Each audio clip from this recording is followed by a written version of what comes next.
Dia 236, Jó, capítulo 12, ao capítulo 15, versículo 35.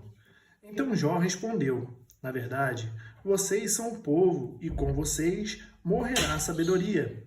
Mas eu também tenho entendimento. Em nada sou inferior a vocês. Quem não sabe coisas como essas? Eu sou motivo de riso para os meus amigos. Eu, que invocava a Deus, e ele me respondia.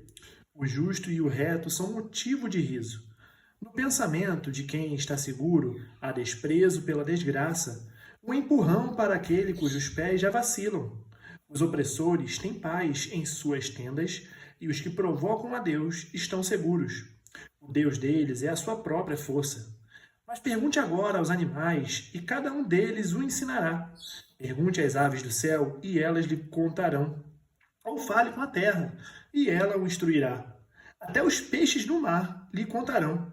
De todos estes, quem não sabe que a mão do Senhor fez isto?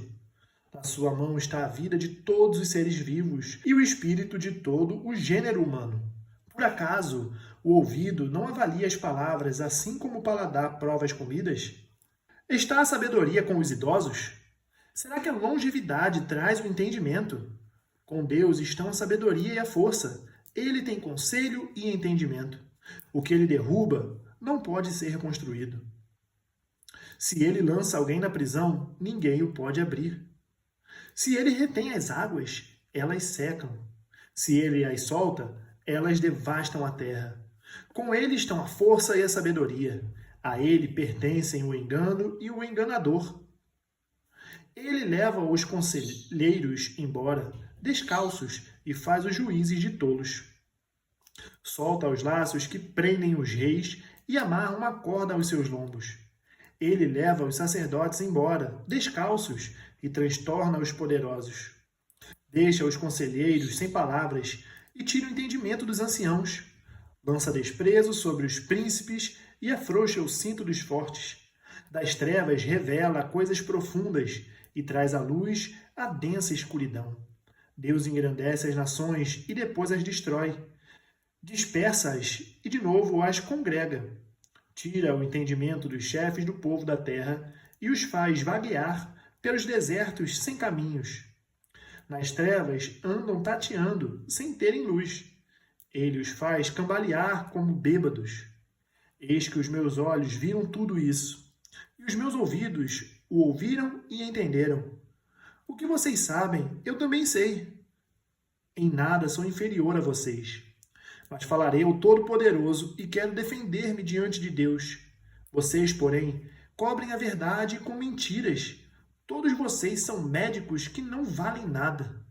Quem dera vocês ficassem completamente calados. Vocês poderiam passar por sábios. Ouçam agora a minha defesa e prestem atenção aos argumentos dos meus lábios. Será que vão dizer perversidades em favor de Deus? Vão dizer mentiras a favor dele? Serão parciais por ele? Argumentarão a favor de Deus? Por acaso seria bom se eles os examinassem? Ou vocês zombariam dele como zombam das pessoas? Ele certamente os repreenderá se em oculto forem parciais. A grandeza dele não os amedrontaria? E o terror dele não cairia sobre vocês? As máximas de vocês são provérbios de cinzas. As defesas de vocês são muralhas de barro. Calem-se diante de mim, e eu falarei. Que venha sobre mim o que vier. Tomarei a minha carne nos meus dentes, e porei a minha vida nas minhas mãos. Eis que ele me matará. Já não tenho esperança. Mesmo assim, defenderei a minha conduta diante dele. Também isto será a minha salvação, o fato de um ímpio não comparecer diante dele. Ouçam com atenção as minhas palavras e escutem a minha exposição. Tenho já bem encaminhada minha causa e estou certo de que serei justificado. Quem há que possa entrar em litígio comigo? Se houver, eu fico calado e morro. Concede-me somente duas coisas, ó Deus, e assim não me esconderei de ti. Tira a tua mão de cima de mim, e não me amedronte o teu terror. Interpela-me, e eu responderei. Ou deixa-me falar, e tu responderás. Quantas culpas e pecados tenho eu? Mostra-me a minha transgressão e o meu pecado. Por que escondes o teu rosto e me consideras teu inimigo? Queres atemorizar uma folha levada pelo vento? E perseguirás a palha seca? Pois decretas contra mim coisas amargas e me atribuis as culpas da minha mocidade. Também prendes os meus pés com correntes. Observa todos os meus caminhos e traça limites à planta dos meus pés, apesar de eu ser como uma coisa podre que se consome e como a roupa que é comida pela traça. O ser humano, nascido de mulher, vive breve tempo, cheio de inquietação. Nasce como a flor e murcha, foge com a sombra e não permanece. Sobre ele, abres os teus olhos e me fazes entrar em juízo contigo? Quem poderá tirar coisa pura daquilo que é impuro? Ninguém. Visto que os dias do ser humano estão contados, o número dos seus meses está nas tuas mãos. Traçaste limites além dos quais não passará. Desvia dele o teu olhar para que tenha repouso, até que, como trabalhador, tenha prazer no seu dia. Porque há esperança para a árvore, pois mesmo cortada, voltará a brotar, e não cessarão seus rebentos. Se as suas raízes envelhecerem na terra, e o seu tronco morrer no chão, ao cheiro das águas brotará, e dará ramos como a planta nova. Mas, se alguém morre, fica prostrado. O ser humano expira e para onde vai? Como as águas do lago evaporam e o rio se esgota e seca, assim o ser humano se deita e não se levanta. Enquanto existirem os céus, não acordará, nem será despertado do seu sono. Quem dera me escondesses na sepultura e me ocultasses até que a tua ira passasse. Quem dera me fizesses um prazo e depois te lembrasses de mim. Quando alguém morre, será que volta a viver? Todos os dias da minha luta esperaria até que viesse a minha mudança. Tu me chamarias e eu te responderia. Terias saudades da obra das tuas mãos. E até contarias os meus passos e não levarias em conta os meus pecados. A minha transgressão estaria selada num saco e terias encoberto em minhas iniquidades. Mas como um monte que desmorona e se desfaz, e a rocha que se move do seu lugar, como as águas gastam as pedras e as cheias levam o pó da terra, assim destróis a esperança humana. Tu prevaleces para sempre contra o ser humano, e ele passa. Mudas o semblante dele e os despedes. Os seus filhos recebem honras, e ele não sabe. São humilhados e ele não percebe. Ele sente as dores apenas do seu próprio corpo, e a sua alma lamenta apenas por si mesma. Então o temanita, tomou a palavra e disse: será que um sábio daria respostas vazias? Será que encheria a si mesmo de vento leste? Argumentaria com palavras que de nada servem e com razões das quais nada se aproveita. Mas você destrói o temor de Deus e diminui a devoção a ele devida. Pois o que você fala se inspira em sua iniquidade, e você adota a língua dos astutos. A sua própria boca o condena, e não eu. Os seus lábios não testemunham contra você. Será que você é o primeiro homem que nasceu? Por acaso você foi formado antes dos montes? Será que você ouviu o conselho secreto de Deus e detém toda a sabedoria? O que você sabe que nós não sabemos? O que você entende que nós não entendemos? Também há entre nós homens idosos e de cabelos brancos, muitos mais velhos do que o seu pai. Você faz pouco caso das consolações de Deus e das suaves palavras que dirigimos a você? Por que você se deixa levar pelo seu coração? Por que os seus olhos flamejam para que você dirija contra Deus o seu furor? E por que deixa que tais palavras saiam de sua boca? Que é o homem para que seja puro, e o que nasce de mulher para ser justo? Eis que Deus não confia nem nos seus santos, nem os céus são puros aos seus olhos, quanto menos o homem, que é abominável e corrupto, que bebe a iniquidade como a água. Escute o que vou explicar. Vou contar-lhe o que eu vi, e que os sábios anunciaram sem ocultar nada, tendo recebido dos pais deles, aos quais somente foi dada esta terra, sem que nenhum estrangeiro passasse entre eles. O ímpio é atormentado todos os dias, no curto número de anos que se reservam para o opressor. O som dos horrores está nos seus ouvidos. Na prosperidade lhe sobrevém o destruidor. Não crê que possa escapar das trevas, e sim que a espada o espera. Anda vagando em busca de pão, dizendo: onde está? Bem sabe que o dia das trevas está perto. A angústia e a tribulação o assombram. Prevalecem contra ele como o rei preparado para a batalha. Porque ele levantou a mão contra Deus e desafiou o Todo-Poderoso. Arremete contra ele obstinadamente, protegido por um grosso escudo, porque cobriu o rosto com a sua gordura, que se acumulou também na cintura. Morou em cidades assoladas, em casas em que ninguém devia morar, que estavam prestes a virar ruínas. Por isso, não ficará rico, nem subsistirá a sua riqueza, nem se estenderão os seus bens pela terra. Não escapará das trevas. A chama do fogo secará os seus rebentos, e ao sopro da boca de Deus será arrebatado. Que ele não confie na vaidade, enganando a si mesmo, porque a vaidade será a sua recompensa. Esta lhe chegará antes da hora, e o seu ramo não reverdecerá. Será como a videira que perde as uvas ainda verdes, como a oliveira que deixa cair a sua flor. Porque a companhia dos ímpios será estéril, e o fogo consumirá as tendas do suborno. Concebem o mal e dão à luz a iniquidade. O coração deles só prepara enganos. 1 Coríntios, capítulo 15, do versículo 29 ao 58.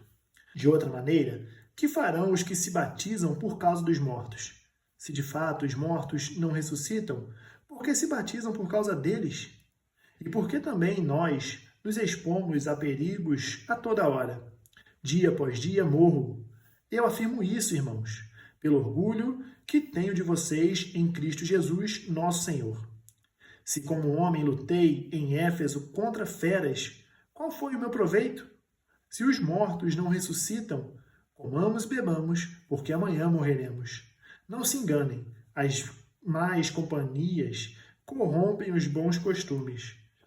Voltem à sobriedade, como convém, e não pequem, porque alguns ainda não têm conhecimento de Deus.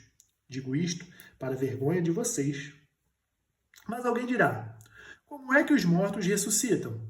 E com que corpo virão? Insensato! O que você semeia não nasce, se primeiro não morrer.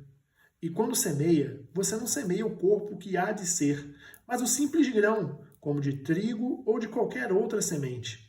Mas Deus lhe dá corpo como ele quer dar, e a cada uma das sementes dá ao seu corpo apropriado. Nem toda a carne é a mesma, porém, uma é a carne dos seres humanos, outra a dos animais, outra a das aves, e outra a dos peixes. Também há corpos celestiais e corpos terrestres. E, sem dúvida, uma é a glória dos celestiais, e a outra a dos terrestres. Uma é a glória do sol, outra a glória da lua, e outra a das estrelas. Porque até entre estrela e estrela há diferenças de glória. Pois assim também é a ressurreição dos mortos. Semeia-se o corpo na corrupção, ressuscita na incorrupção. Semeia-se em desonra, ressuscita em glória. Semeia-se em fraqueza, ressuscita em poder. Semeia-se corpo natural, ressuscita corpo espiritual. Se há corpo natural, há também corpo espiritual. Pois assim está escrito: o primeiro homem, Adão, se tornou um ser vivente, mas o último Adão é espírito vivificante. O que vem primeiro não é o espiritual, e sim o natural. Depois vem o espiritual. O primeiro homem, formado do pó da terra, é terreno. O segundo homem é do céu. Como foi o homem terreno, assim também são os demais que são feitos do pó da terra. E como é o homem celestial, assim também são os celestiais. E assim como trouxemos a imagem do homem terreno, traremos também a imagem do homem celestial. Com isto, quero dizer, irmãos, que a carne e o sangue não podem herdar o reino de Deus, nem a corrupção herdar a incorrupção. Eis que vou lhes revelar um mistério. Nem todos dormiremos, mas todos seremos transformados no momento, no abrir e fechar de olhos, ao ressoar da última trombeta.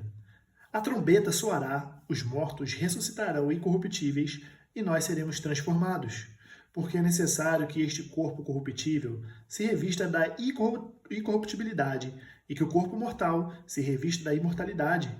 E quando este corpo corruptível se revestir da incorruptibilidade e o que é mortal se revestir da imortalidade, então se cumprirá a palavra que está escrita. Tragada foi a morte pela vitória.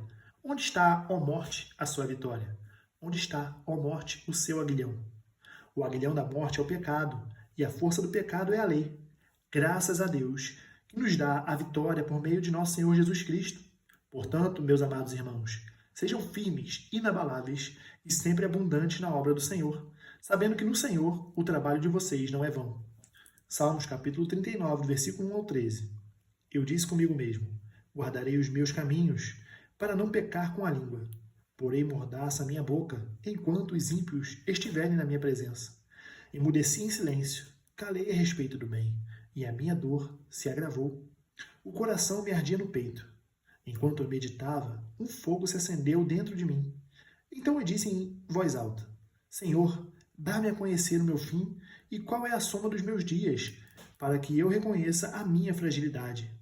Deste aos meus dias o comprimento de alguns palmos. A tua presença, o prazo da minha vida é nada. Na verdade, todo ser humano, por mais firme que esteja, é pura vaidade. De fato, o ser humano passa como uma sombra. Em vão se inquieta. Amontoa tesouros e não sabe quem ficará com eles. E eu, Senhor, que espero? Tu és a minha esperança.